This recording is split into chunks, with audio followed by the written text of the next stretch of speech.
في حاجه مهمه جدا كمان الحقيقه، مش بس موضوع الميه، لكن كمان فكره البطاريات بتاعت العربيه. في بطاريه 70، بطاريه 74، ايه بقى الارقام دي في البطاريات؟ حسب كل عربيه عليها كام كنترول. ما هي البطاريه دي بتشيل كنترولات كتير للعربيه. في عربيه فيها مثلا 50 كنترول، في عربيه فيها مثلا 70 كنترول، في عربيه فيها 30 كنترول. كل عربيه البطاريه بتاعتها على حسب امكانيات العربيه وعلى حسب توزيع جهد الكهرباء على البطاريه.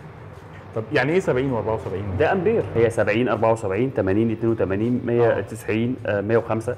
في بطاريات اللي هي الاي جي ام، البطاريات الجافه دي، عشان بتبقى عليها جهد اكتر وكنترول اكتر، فبتبقى بطاريات اقوى كمان يعني. احنا دلوقتي بنروح نشيل بطاريه، اي بطاريه حتى لو 70 بيقول لي جافه، هل هي فعلا كلها جافه؟ يعني خلاص ده سيفتي احسن بدل المايه القديمه دي، ده سيفتي احسن. وهي خلاص بقى كل العربيات دلوقتي بطارياتها جافه.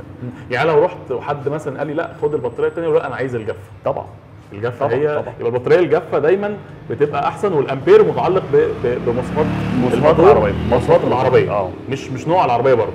ونوع العربيه، ما هي العربيه مثلا لو هي مثلا اودي مثلا عليها فيها بانوراما، فيها اوبشن كتير جدا.